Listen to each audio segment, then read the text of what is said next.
thank you very much to the university and to distinguished guests and to all of you. A special thanks to Professor Jeff Harcourt, for whom tonight's event is organized, and I'm deeply honored, as you heard already, that while I spent some time at Cambridge University, Professor Harcourt was one of the lecturers in my macroeconomics course, and so it's really very special for me to be able to come back and hold an honor that bears his name.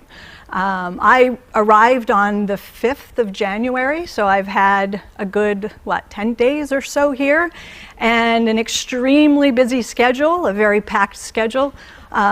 They have made good use of my time, and for that I am grateful. I was reminded, as I thought about the kind of frenetic schedule that I've kept since I got here, of a comment that the great Joan Robinson once made, when she said, "There is only one thing worse than being exploited, and that is not being exploited." And so I'm very happy to have been exploited by Stephen and the rest of you while I've been here. So it is true, I'm going to jump right into this because I do want to have the opportunity to have some dialogue with you, and so I don't want to eat up all the time. I certainly don't want it to feel like an economics lecture. Not that there's anything wrong with that. It's a perfectly respectable field. I practice it myself, but I want to make it accessible, maybe a little bit light and fun, but I also hope that what I'm able to convey to you is also something important, that there are some important takeaways here. And for me, the reason that they're important is what you alluded to at the end, because they inform not just the public discourse, but the public policy. Right? And so I get very frustrated by policy making, and I served for a period of time as the chief economist on the US Senate Budget Committee for the Democrats. And so I took a little bit of time away from academia, took a leave, went to work, saw the sausage making from the inside, the budget process.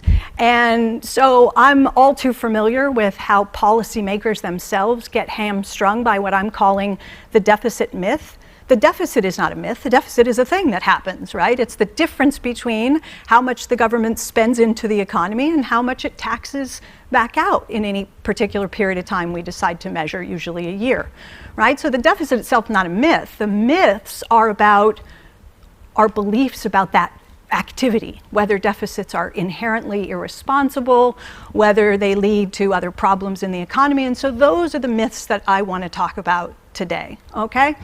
So I like to start with Mark Twain, because I have great admiration for the man. And Twain said famously, "It ain't what you know that gets you into trouble. It's what you know for sure that just ain't so." Right? So I want to talk about some of the things that we know for sure that just ain't so. Okay, so I'm going to take a drink of water and you're going to watch a very short clip.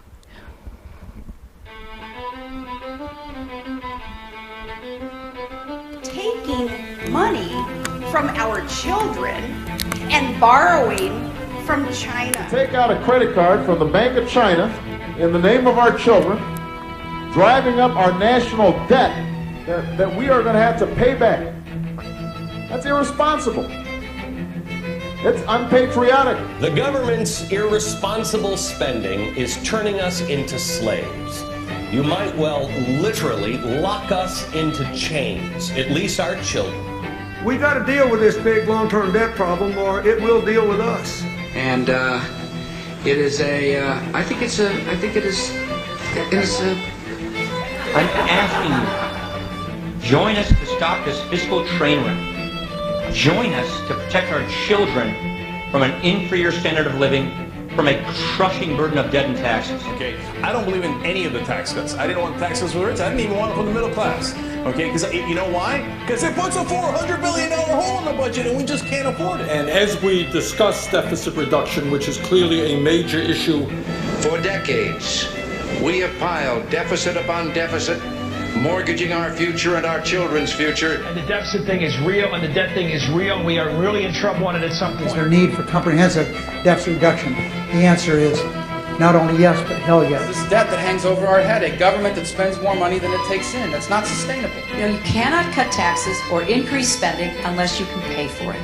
The math of federal spending does not add up. and we are spending money we do not have. We have a debt burden that's crushing us. To me, this is more of a moral issue. You can't steal from your kids and grandkids. Deficit. We think the deficit and the national debt are at a moral level. National debt is America's biggest problem. Wow. Right? So they say all the time, nobody in Washington can agree on anything. Baloney. They absolutely agree, at least rhetorically, on these questions. They finish one another's sentences. I don't know how many of the faces you recognize, but probably lots of them. These are, Speaker of the House, Senate Majority Leader, presidents, past presidents, presidential candidates, all of them singing from the same hymn book, finishing one another's sentences. They're in sync completely around these issues, okay? So these are some of the things that we know for sure that I'm going to attempt to persuade you just ain't so. All right, so what are they? First, the idea that deficits are just evidence, de facto evidence of governments doing something irresponsible, right? Budgets ought to be balanced, better yet in surplus. A deficit is evidence government screwed something up, right? Mismanaging the finances. You heard Barack Obama say, take out a credit card in the name of our children from the Bank of China.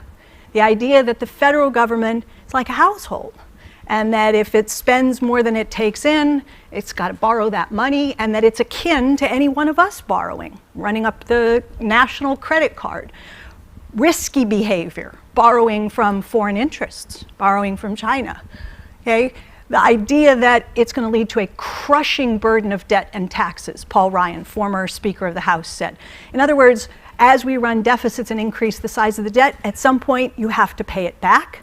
And who's going to end up footing that bill? Future generations. It's immoral. It's a burden on the next generation. That's the rhetoric, right? Both sides, both sides.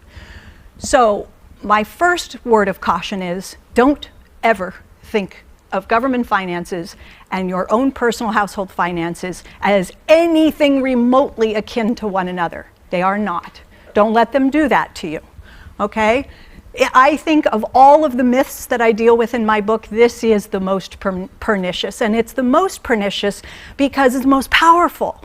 It's the one that's easiest to convey. You stand up in front of a group of people and you say, hey, I know you have to live within your means. I know you have to balance your budget. I know you can't go on spending more than your income, taking on debt and expect to do all right. Federal government can't either. Vote for me and I will clean up this mess. And you say, absolutely, because the finances that you're most familiar with are your own. Whether you're a small business owner, a local or state official, you gotta balance your budget. Personal, individual households, we have to keep our finances in check, but there's something different about the federal government. We're gonna talk about what that is. When we don't understand this, our politicians put forward proposals. I'm going to spend money on education, fighting fires, whatever the case is. And the first question is, how are you going to pay for it? Where are you going to get the money? Because just like a household, you got to come up with the money somewhere. So where is that money going to come from? And we assume that governments have two choices, essentially, when it comes to paying for things. They can get it from us, so they put up taxes. They say, well, we'll raise this tax and it will fund this expenditure. Or they can borrow, right? That's the way we think about it. So the mental model that we carry in our brains, whether we know it or not, is the one that I call the TABS model. Taxes and borrowing, T-A-B, tax and borrow, that's the way governments raise revenue. They tax from taxpayers, they borrow from savers, then they come up with money that they now have, and then they can spend. So the taxing and borrowing comes first. So that's why we're always asking politicians, who's going to pick up the tab? Who's going to pay for this stuff? Because we get the tab model in our head, all right? We normally prefer to hear them say, I guess, we'll find the money by raising some new revenue somewhere, but we're not going to borrow because borrowing increases the national debt. So it really drives you to a single place, more tax revenue. Got to put up taxes if you want to spend more. And so that's the link that we have created. If you want to spend more, you got to have tax revenue, because you try to avoid borrowing because that means taking on debt. So that's where we are today as part of the deficit myth. So you get a guy like Senator Sanders, who is running for president, but he's not alone, it's all of them, right? You put up a big, ambitious policy platform and you say, I want to make public colleges and universities tuition free. The press says, how are you going to pay for it? Or your opponent, how are you going to pay for it? And your answer is, Wall Street will pay for it. See, we'll have a tax on financial speculation or transactions tax on Wall Street trading, and so that's where I'll get the money. Okay. Then you say, well, I want to do a Green New Deal, and I want to do infrastructure, I want to do other investments. Really? Where's that money going to come from? Well, the billionaire class will pay for it. Okay. And then we have other people who don't play that game. You say, I want to build a wall. How are you going to pay for it? Mexico will pay for it. Right? So not everybody gives but through tariffs, right? And that's a tax. So one way or another, you're kind of back to somehow or another, taxes are going to generate the revenue that's going to get us where we want to be, funding expenditures. And it's a story as old as time, right? This is Margaret Thatcher, right? The government has no money of its own. There's only taxpayer money. It's your money which pays for the public expenses. Hey, she tells us that, and we all say, yes, okay. No, no, no, as she famously said once, right? So let's think about this. Why am I arguing that this is the wrong model, that they've got it the wrong way around? I didn't always understand things this way, and it took me a while to get there. Okay, but the way that I started to get there was through a conversation with someone who was not really an economist. He has an undergraduate degree in economics, but then he went into the finance world. Okay, started doing trading in financial markets, did very well, started thinking about monetary operations from the inside, from an insider's perspective. And he wrote up a little booklet. And when I met him for the first time, he told me this story. And it got my gears turning. And it's how I started making the transition to thinking about all this stuff differently. So I'm going to tell you the story that he told me. His name is Warren Mosler. He has 2 kids. At one point, the kids were pretty young, like young teens. And Warren has a lot of property, but one of the beautiful homes that he has was in West Palm Beach in Florida. And Warren told the kids one day, you don't pick up around here, you don't pitch in, you don't do anything. I want you to kind of, help out a little bit around here. So here's what I'm going to do. If you will unload the dishwasher, I'll give you 5 of my business cards. If you'll make your bed, pick the clothes up off the floor, I'll give you 3 cards. If you will wash the car, I'll give you 7 cards. Mow the grass, edge, do all that yard work, I'll give you 20 cards. So he lays it all out. A couple of weeks go by, and what happens? Dishes are piled high in the sink, dishwasher's not unloaded, grass is knee high, can't open the door to the bedrooms, clothes everywhere, it's a disaster. Calls the kids back in. Sit down. What did we talk about? I told you I'd give you this many for this task, for this. You're not doing any work. What's wrong? And what did they say? They said, Dad, what are we going to do with your business cards? We're not going to work for your business cards. They're worthless to us. So at that point, Warren said, I have an idea. I'm not going to ask them to do any work. I'm just going to ask them to give me 30 cards at the end of every month. You start to see what's happening? Warren gets the kids back in. You don't have to do anything. All I want at the end of each month is 30 cards from you. My cards, my business cards. And he said, if you don't do it, you lose your privileges with your friends, no going to the mall, no phone, that kind of stuff. So what do you suppose happened? You could see it, right? You know what happened. What did they do? Start running around the house, tidying up, washing dishes, cutting grass. Why? Because suddenly those little those little cards had value. They weren't worthless anymore. The kids needed them in order to pay up, settle their obligation with Dad at the end of every month. Warren invented a tax. is basically what he did.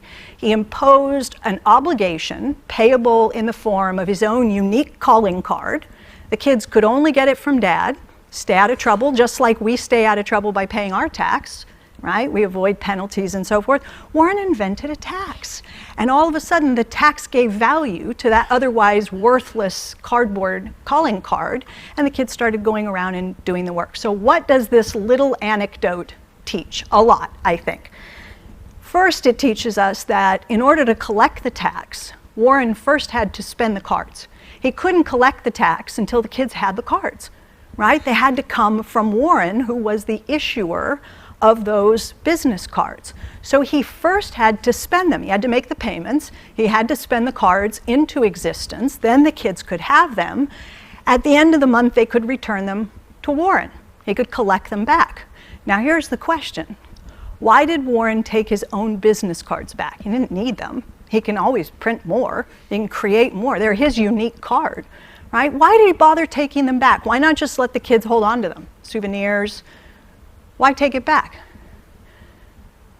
It is actually a lecture where you're supposed to respond. He didn't want to have inflation.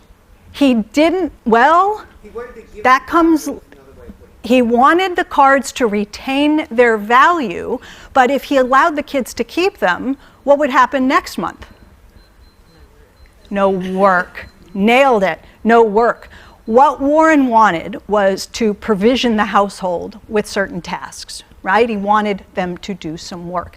And the way that he got them to turn around and do the work again next month was to keep them short. And the way he kept them short was to remove some of the cards from their hands. So the purpose of the tax was not to pay for the spending.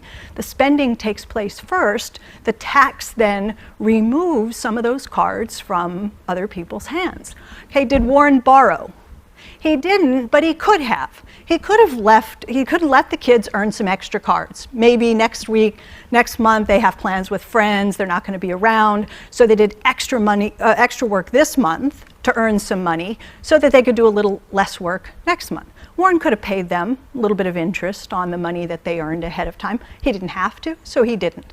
He just taxed back a portion of what he spent. Okay, so the new model then is this one. The spending comes first, the tax collection comes after the money has been spent into existence, or the cards have been spent into existence, and the borrowing can happen later at the discretion of the currency issuer, right? At the discretion of the issuer. So what we have potentially on our hands is a paradigm shift.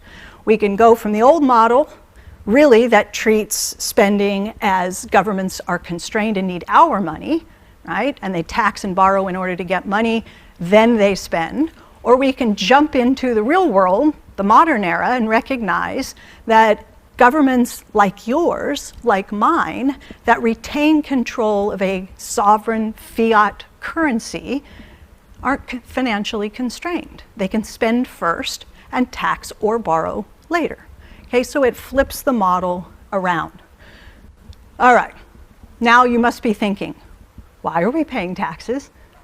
Why are we paying taxes? If we have a currency issuer who can spend and doesn't need the tax back, why are they taking our money, right?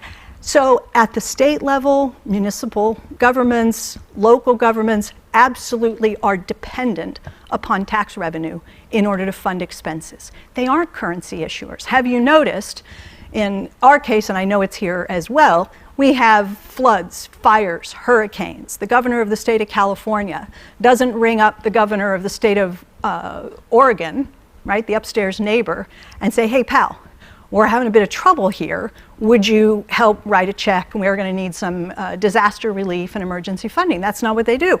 They call the federal government. Why? Because that's where the money comes from, and everybody knows it.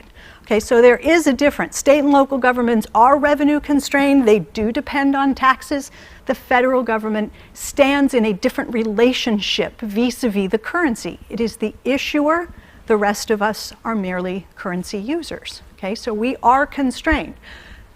I don't think of taxes as funding government spending, and neither did this guy who wrote this piece right here. His name was Beardsley Rummel, which is obviously a great name. He was the president of the New York Federal Reserve Bank. Think about that. President of the New York Fed.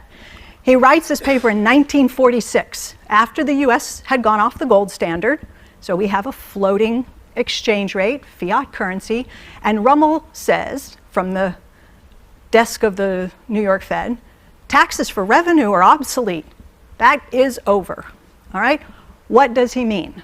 It means the government doesn't rely on taxes any longer to manage its currency. So what are taxes for? He lays it out in this article, and he says there are still good reasons to tax, and you hit the first one right on the nose: inflation. If you had a government that exercised its currency issuing capacity to spend into the economy, but didn't bother taxing back any of what it spent, what would happen very quickly? You'd overheat your economy and you'd create an inflation problem. So Rummel says, most importantly, taxes remove spending power. Take spending power away from people so that the government can spend in, but remove some of that spending power to balance the inflation risk. So that's really important, he says. Taxes are important because they allow governments, if they want to alter the distribution of wealth and income. Maybe things have gotten so out of balance that policymakers say, look, we can raise taxes on people who have extreme concentrations of wealth that we think are bad for the functioning of the economy, bad for the functioning of a democracy, and we want to do something to rebalance the distribution. Not we need the revenue to fund free education, but we want to rebalance the distribution. Perfectly legitimate way to use the tax system, Rummel said. So that works. You can use the tax code to create incentives or disincentives. Maybe you want to see people, you want to see a carbon tax. You want to see people driving more electric vehicles. You want to incentivize that stuff. You can use tax incentives. You want to disincentivize smoking or drinking. Put tax, right, sin taxes. So you can use taxes to impact behavior, right, affect behavior. That's perfectly reasonable, he says in this piece. What he does, though, is he breaks that link. He says, think of these two things as separate policy options. There are reasons to change taxes, there are reasons to change spending, but you should never think that they need to move like this in tandem. That in order to spend more, you need to provide more revenue, that the revenue is funding the spending. He just blows that up. So taxes are, in a sense, a release valve for the economy, right? To prevent overheating. The taxes are just money down the drain. They are subtraction. Taxes are for subtraction.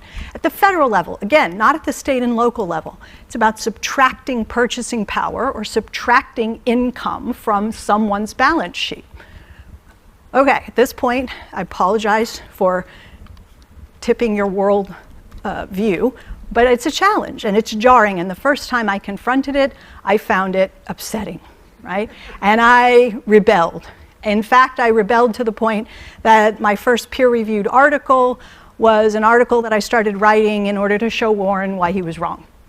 Okay, that was what I set out to do. And Warren had written a little booklet making arguments like these, and I said, no, he's skipping, he's taking shortcuts, he's going from A to D, and from D to F, and if you fill in all the blanks very carefully, surely he must be getting this wrong. So I spent a great deal of time, many months, looking at Treasury manuals, Federal Reserve operations, talking with people in debt management at the US Treasury, at the Fed. How does government finance work? How do you guys coordinate this stuff? And I start writing. And I go from A to B, and then I go from B to C, C to D, and I reach the end of this thing, and I end up agreeing with Warren, but writing a much more complicated story than he did. But I arrived at the same place, which is the only reason I'm standing here today, because otherwise I didn't think he had it right. Okay, but I convinced myself that it was right. And you know, on some level, when you get down to it, it isn't that hard to understand what I'm trying to say. If you think of an economy that is in a depressed state, look at the sink on the right. Look at the little people. You got people sitting around not doing anything, right? The little orange fella, the little pink guy, they're not working, they're just sitting. So you could imagine an economy with idle resources. and a government with the capacity to come in, mobilize those resources, hire them, put them to work like Warren did with his kids, get them working and doing something productive, and spending the currency to move those real resources, bring them into employment, and the economy does better as a result, right? You have more output, you have more income, you have more savings as a result, better economy. Now, are there limits? Yes, there are limits. Just because you have the power to issue the currency does not mean that you can issue the currency ad infinitum, right? There is a limit. So look at the picture on the left.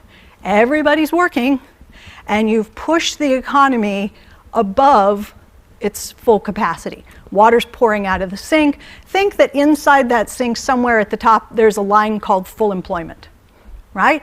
The goal should be to adjust macroeconomic policy to make efficient use, maximize the use of the resources that are available to you, but not try to do more than that. Okay, the limits are in your real economy.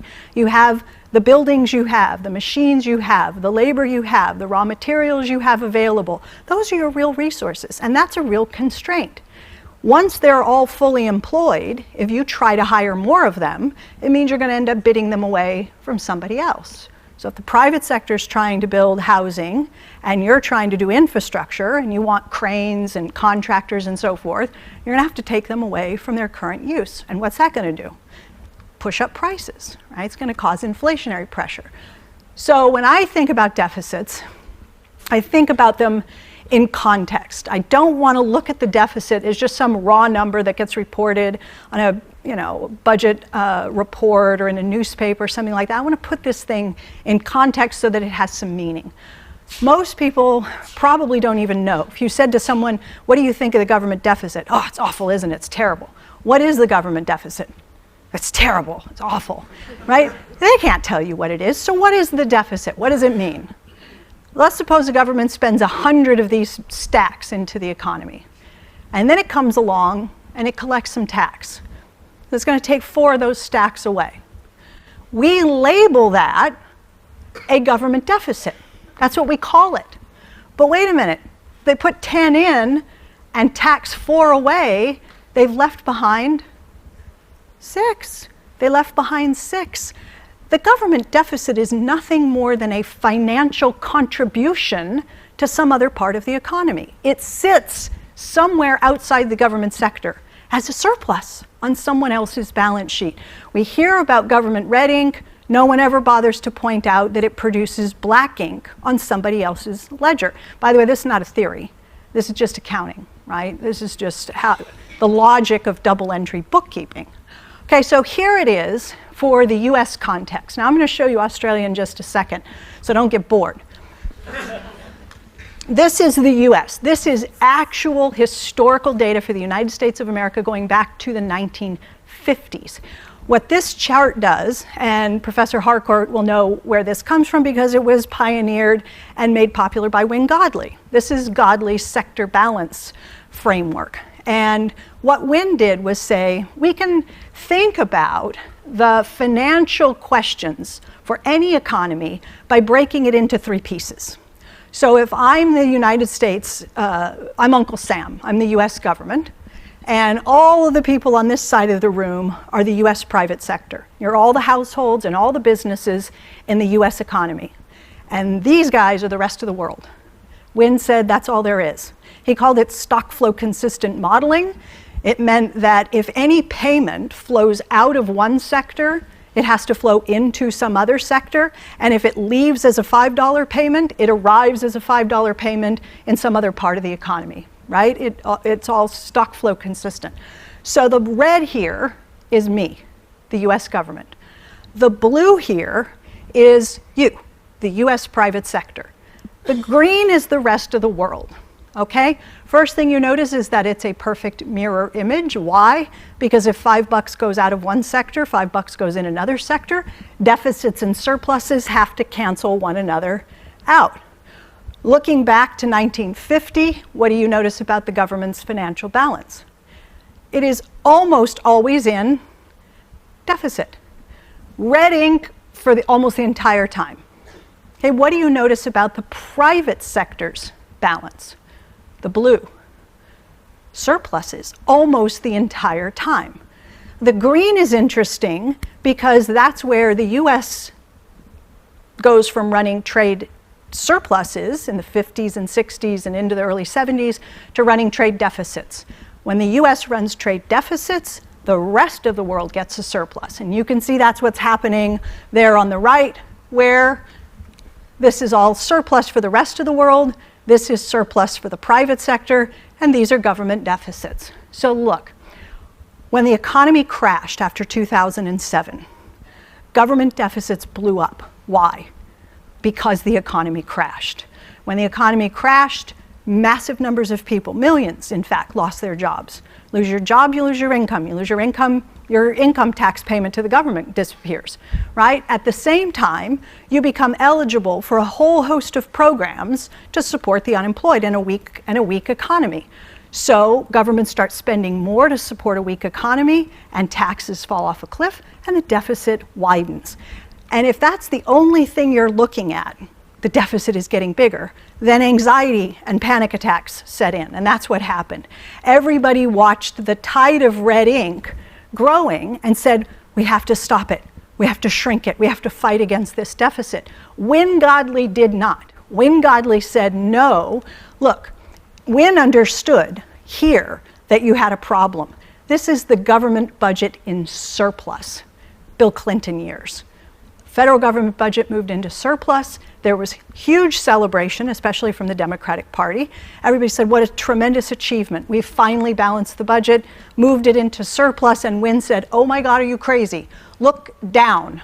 Because Wynne realized that the private sector had been driven into unprecedented, and here's the important word, unsustainable debt as a result of this. So my point is that government deficits are perfectly sustainable. Evidence of a deficit that is getting too large is inflation. Okay, we did not have that at all during this period. What we did have were very large government deficits that repaired the private sector's balance sheet and pushed them back into surplus where they belong, okay? So it's about perspective. You see a deficit, I see a surplus, right? And so it depends on how we look at things. Right? So I see a newspaper article with this title screaming at me, record deficits, $1 trillion deficits. Now, this does not bother me, I sleep perfectly well. But that's because when I read that headline, I want you to watch the word deficit. That's what I see, because I'm able to contextualize it. I don't care what's happening to their balance sheet, I care what's happening to mine. So I want the information conveyed to me in ways that tell me what's happening to where I live, in the private sector, not the government's ledger, okay? Here's Australia. All right, you ready? Buckle up. It ain't pretty. It ain't pretty. What color was the private sector? Blue, okay? This goes back to that's 1988. That was back to 1988, right? Look at the amount of time you all have spent in the deficit position.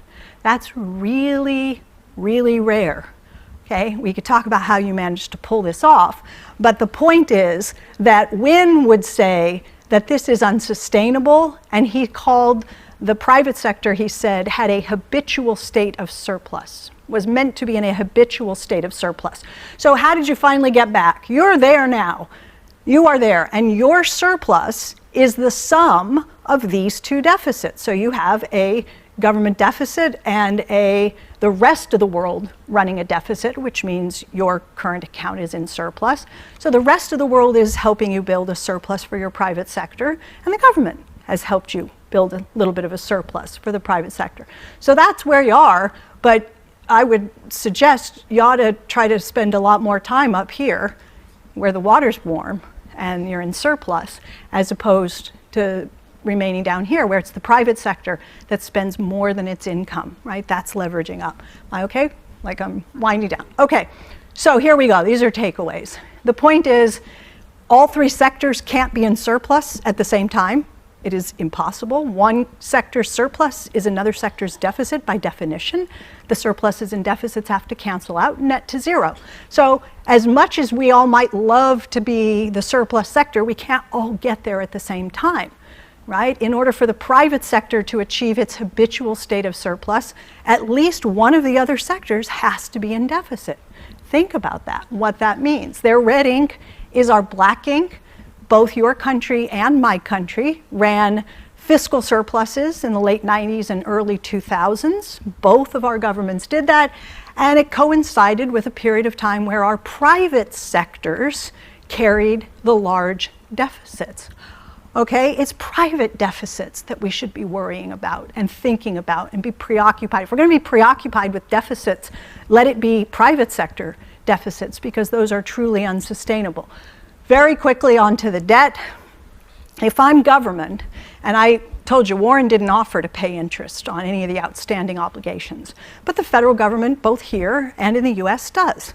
So if I spend 100 into the Australian economy and I tax 90 back, I've made a deposit of 10, right? We all agree, I've left $10 somewhere in the economy. Now, we have decided, for reasons we could debate, that governments are going to match their deficit spending with bond sales. So if I spend 100 in, tax 90 out, leave 10 in the economy, I come along and I wave a treasury around. I say, who wants to buy this treasury for 10? Sure enough, someone in the economy would like to trade up their non-interest bearing cash for this interest bearing alternative called a government bond, right? And that's all that borrowing is. The government puts the money in and then trades it for a security. Nothing inherently risky, irresponsible, or dangerous about that. It's a way to provide others with a safe, interest-bearing alternative to their non-interest-bearing cash. It's a nice subsidy if you happen to be kind of wealthy, right? Because bonds tend not to be held by a lot of poor people, but wealthy people with money to save can put some of their finances into securities and receive essentially a risk-free return, right? Interest from the government. So the money to buy the bonds comes from the deficit spending. The purpose of selling the bonds, and this I can't fully develop because we don't have time, is to support interest rates, not to fund the federal government, okay? If we're gonna panic over deficits, let it be the private sector deficits. This is your situation here since 1988 where that data started, and now you've got a ratio of household debt relative to income that is really close to 190%. Stephen says the second highest in the world. What, when compared to GDP? Only Switzerland is ahead of you globally. So it's significant, all right? Last slide, I do believe. Oh, second to the last slide. So what I would like to do to see a more productive debate around these questions is to get policymakers focused not on the budget outcome, right? The number that falls out of the budget box at the end of every fiscal year is not what matters. What matters is, have we achieved a good economy? Are we using the budget to deliver on our goals? What are our policy objectives, and are we meeting them? If the budget outcome has to look like this, where you're taxing less than you're spending, but it delivers a balanced economy, I'm perfectly happy to call this thing a balanced budget because it's doing its job. It's delivering a balanced economy, okay? So now I'm just going to close, and I'm going to close with a quote from Jeff's mentor, Joan Robinson. And this is a word of caution on wrong-headed thinking, chasing after surpluses, tempting to balanced budgets, saving. Joan Robinson says, the national government, which was formed in 1931, went for a great economy campaign. Let's have a great economy campaign. Local authorities were compelled to cease work on building schemes, roads, fen drainage, and so forth. An emergency budget was introduced, increasing taxation, cutting unemployment allowances, and reducing the pay of public servants, such as teachers and the armed forces. Private citizens felt it was their patriotic duty to spend less. Some Cambridge colleges gave up their traditional feasts as a recognition of the crisis. All of this helped to increase unemployment and make the economic situation of the country still more depressed. Nowadays, there is considerably more understanding of how things work, even among Treasury officials. Zing!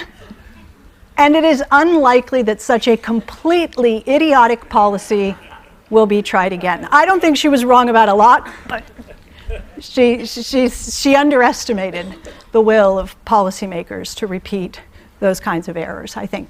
So I couldn't touch on everything I would have loved to weave into this, but it's in the book, and the book is coming out June 9th, and I would be happy to do some questions. Yeah?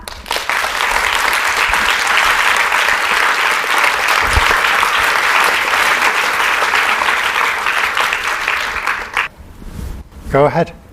One of the tragedies of quantitative easing has been the high asset price inflation that resulted, which is it's obvious if you think it through, which they didn't. Or maybe that was the purpose, I don't know, because a lot of rich people made a lot of money out of it. I think to some extent it exposed one of the interesting reasons for having a national debt as opposed to just putting money into the economy. What thinking is being done in the MMT community so as basically to unhook, to break this other link between money in the economy and national debt, which has created all kinds of pernicious policy constraints which don't really exist? That's a great question. In fact, there are a few embedded things that would be fun to pick apart in there.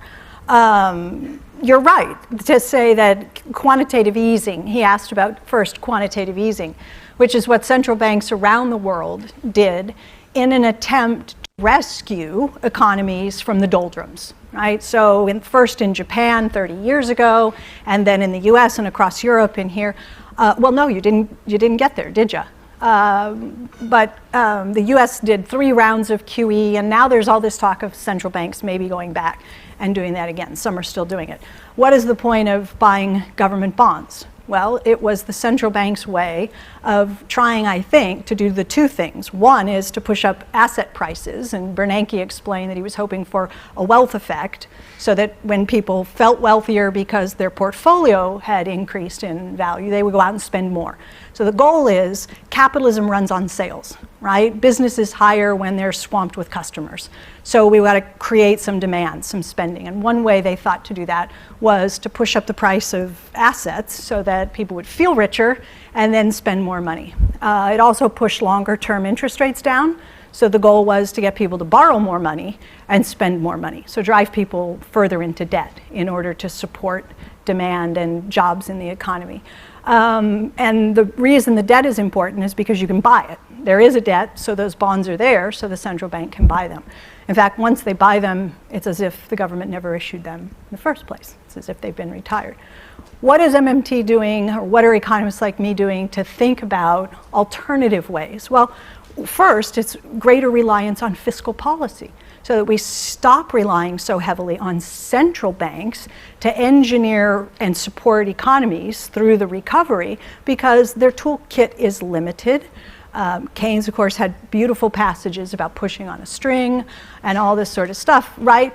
We've put too much of a burden on central banks to manage economies. And so one of the things we want is to see policymakers use that other lever, fiscal policy. There are other things we could talk about more in depth, about ways to create essentially synthetic alternatives to US Treasury, so that you're not actually issuing something people call debt, but you're giving central banks another tool and allowing them to manage interest rates by issuing maybe their own securities and setting the interest rates on those securities. So we're thinking a lot about these questions. Okay, so yes, another question. Thank you for the presentation. I've recently been reading Kate Raworth's book, Donut Economics. And in that, Kate talks quite a lot about moving away from a growth obsession towards at least being agnostic about growth. And she's got some ideas about how one might decouple from growth. In the MMT community, is there any singular thinking about that, or is there a variety of views about what is, I think, central to Kate Raworth's work? Yeah, so I think she's terrific, and I think that, when I first came into the community that we now call the MMT scholars, there were people like Matt Forstatter, you might look him up when you get a chance, who was very much, an doing like environmental economics, thinking about green jobs, green employment, no growth, zero growth, low growth, and he's developed a lot, and he's trained a lot of graduate students over 25 decades or something. So there is a lot of thinking on that. Here's what I'll say. I think that so much of the obsession around growth is bound up in our obsession with debt. Why? Because we think that debt is a crisis in virtually every country. We talk about the debt as a crisis, and the way to get yourself out of trouble is, of course, to look at the debt to GDP ratio and try to grow the denominator, which is to say economic growth, GDP growth. Well, if we could just get the economy to grow faster, you see, then the ratio would come down and the debt would be manageable. But if you take a different view, as I do, which is that the debt is already manageable, then you don't have to be obsessed with growing the denominator to fix a debt problem which you don't have. So I think that insight is also helpful. Bernie used to say to me, I don't want growth just for the sake of growth, right? And I get that, right? We don't want to try to engineer policies around hitting 3% just for the sake of hitting 3%, right? It has to be sustainable growth and ecologically, environmentally sustainable. Thank you. And we'll take one final question. Oh, thank you. Sorry. We'll have two questions. Go ahead, and then we'll thanks come down very to much. the front. A former undergraduate student of John Hatch from 45 years ago, and I'll blame him for my questions. The fourth to last slide, I think it was, had good debt and bad debt, I think were the tags, and they were not commented on. I'm going to draw on Ray Dalio and refer back to your ideas about public sector debt being bad, and raise the question, do you distinguish, like Dalio does, the difference between private sector borrowing to increase productivity on the one hand, and private sector borrowing in order to simply buy financial assets and drive up the prices? Yeah, and more than that. Yes to that, and also the purpose of good debt, bad debt was to say when the private sector is the one leveraging up, spending more than its income, either drawing down its assets or borrowing to finance spending in excess of income, then it's accumulating debt that may be unsustainable, right? The debt service may become problematic at some point. So I was more drawing a parallel between private and public there, but absolutely. I wouldn't say all public deficits are good. I will say all deficits are good for someone, right? The Republican tax cuts added almost $2 trillion to deficits over the next 10 years, okay? 83% of the benefits went to folks in the top 1% of the income distribution. So every deficit is good for someone. It's very good for the people in the top of the income distribution. But would I argue that that was a good way to increase deficits, a good use of fiscal space? I would not, personally. And because those deficits increase the debt, I guess I would say the resulting increase in the debt was bad debt, right? Because it was the result of deficits that I think did not do what you said, which was make investments in the real economy that will boost and enhance longer term growth, education, infrastructure, R&D, that sort of stuff. Okay, thank you. And our final question is down here. Excuse me. You spoke about private sector debt being the issue, and Australia having one of the highest private sector debts in the world. When you read A History of Money and people like Michael Hudson, he makes Steve Keen, they make reference to Jubilee years and debt cancellations to reset the system. With an MMT lens, do you think there's scope there to look at private sector debts and ones that have been accrued unfairly and being able to cancel those? All right, so I think everybody heard, but if you didn't, the question has to do with a debt jubilee or debt forgiveness, cancellation, however you want to call it, and what were my thoughts on that. So a couple of years ago, maybe even longer, 2.5 years ago, I was approached by a couple, wealthy couple, who wanted a study done, a macroeconomic analysis. They were looking for an economist to assemble a team and produce a study. And their question was, what would happen if we could somehow cancel all then $1.3 trillion in outstanding student loan debt? What would that do for the economy? Could you answer that question? And I said, yeah, we can answer that question. And she said, well, Mark Zandi is a friend of ours, and he's agreed to let Moody's Analytics would let us play with their model, and we would run some of our own simulations. I said, yeah, let me do this. So put together a team. Took us a couple of years. This is a huge undertaking. It's a massive report. And by the time we finished, the debt was 1.6 trillion. Okay, so what we did was just agnostic. It was a what if question. It wasn't advocacy, it wasn't policy advocacy, it was just what would be the economic effects. And turns out that, it's probably what you would expect, that if you got a bunch of people who every month have to take out a checkbook and pay principal and interest on an outstanding student loan balance of $12,000, $20,000, $50,000, $180,000, $280,000. It goes all the way, right? Doctors, it depends. You didn't have to do that. Write that $300 check, $700 check, $1,200 check. What would you do with the money instead? That's basically what it is. So there's a wealth effect, because if you take the debt off their balance sheet, their wealth increases proportionately, net worth goes up. And there's an income effect, because you have that freed up disposable income with which to buy something else, spend or save. So what do you think happens? You get a nice economic stimulus, right? I mean, it's as if you've provided 44 million people with an increase in their take-home pay. Okay, and it plays out in the economy the way you might expect. So we have presidential candidates who are proposing canceling all of it. That's a full jubilee for students. Some of it, right, a portion of it, everything in between. Senator Sanders wants to cancel it all, and he wants to cancel all medical debt. So we got a lot of people walking around with debt that they've taken on as a result of becoming ill, right, and hospital debt. Could you go further? Could the central bank get creative? If the next downturn comes and the central bank is looking for some way to provide some stimulus, and they don't think buying treasuries and mortgage-backed securities is going to do it next time, maybe they buy something else.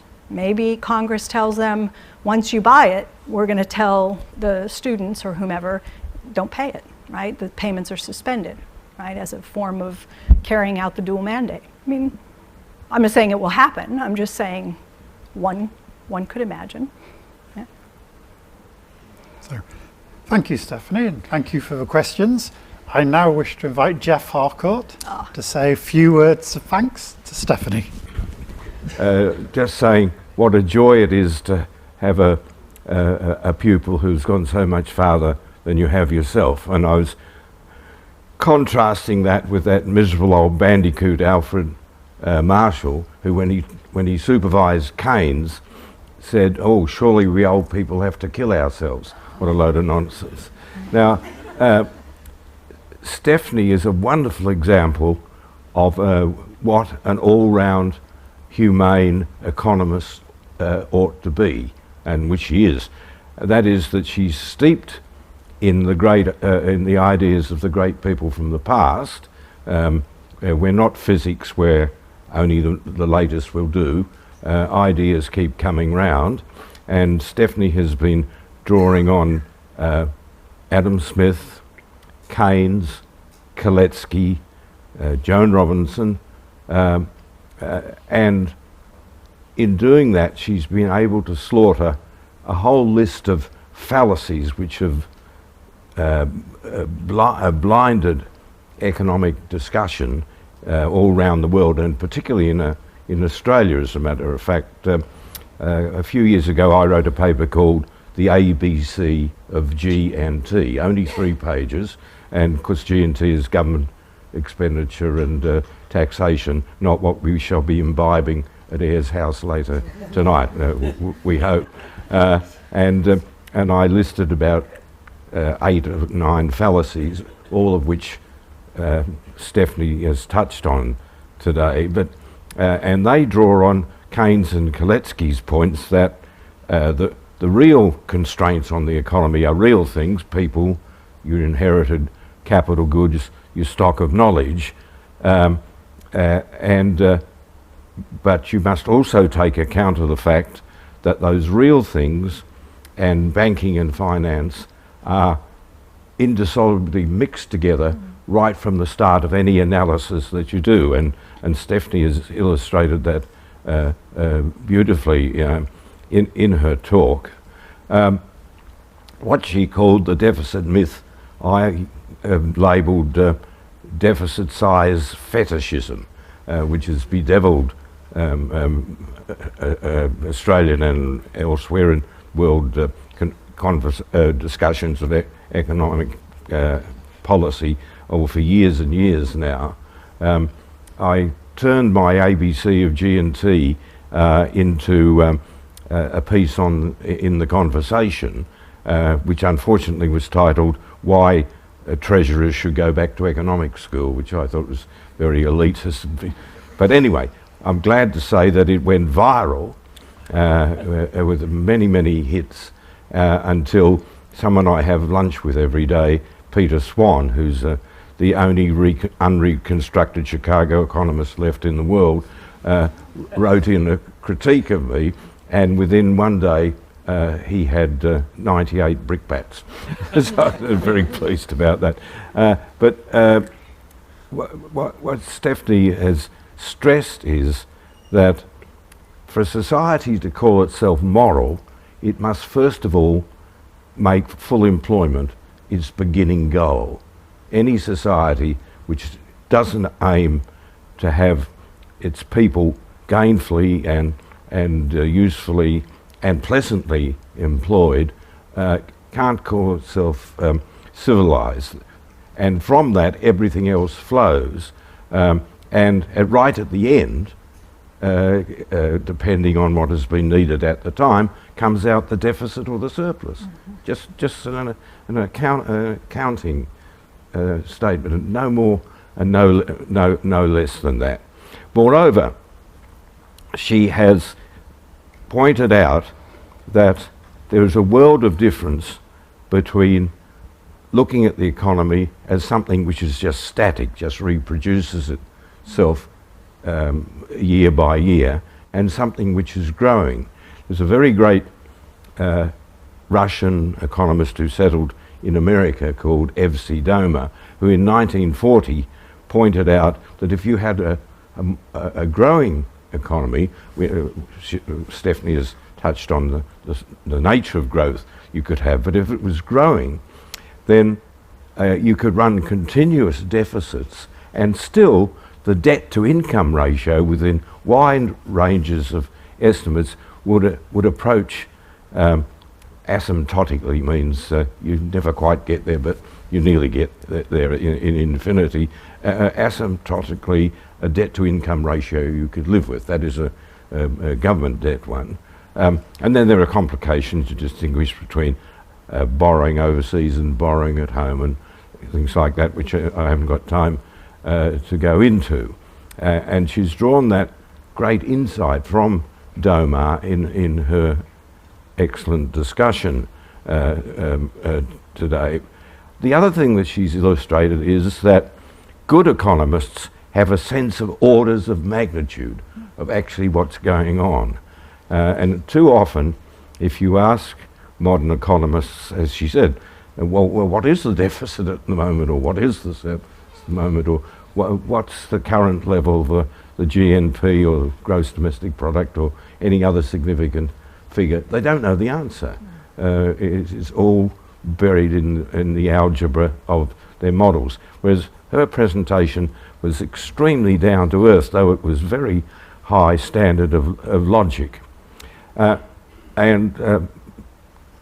I think one of the most important, if not the most important things is she's following Keynes, who said that economists should be humble and useful people like dentists.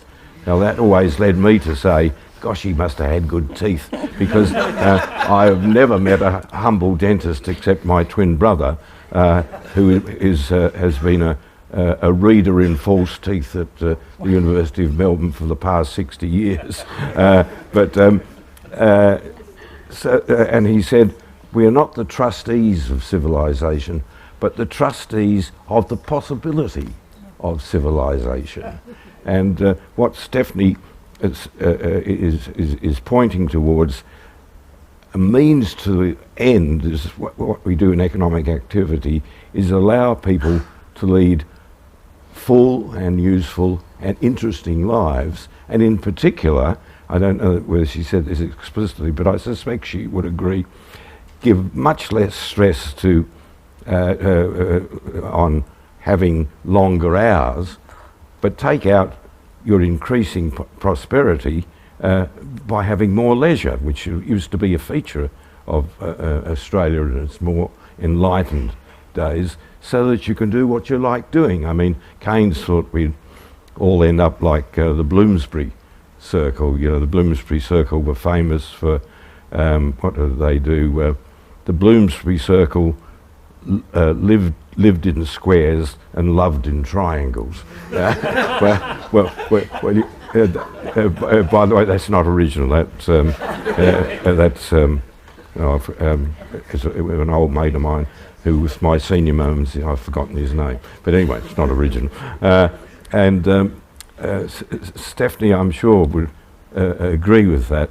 The great economists have pointed us the way to humane and realistic economies to make us more able than we otherwise would have to fulfill our complete human natures and be fulfilled human beings. So for all that, I think we're extraordinarily indebted to Stephanie, and I'm thrilled to bits that she is the Jeff Harcourt visiting professor. I'm worried about how heavily we have worked her, but she seems to be completely tireless, which makes me rather envious. At over 88 and a half, I'm beginning to feel my age, and as you can see, I'm illustrating 2 legs good, 3 legs better. So thank you very much, Stephanie, and what a lovely, wonderful talk, and it's been super having you here. Thank you so much. Oh, great mark. Yeah, sorry, that was the stick, and now we come to the carrot. Thank you so very much. Thank you, Jeff. Great. Thank you. Wonderful. So thank you very much, Jeff, and thanks especially to Stephanie. And that brings us to the end of this evening's lecture. Thank you for all attending. It's been very good to see you here, and I hope you come to our future Harcourt lectures and our future Fisher lectures and have a continuing relationship with the School of Economics. Thank you very much.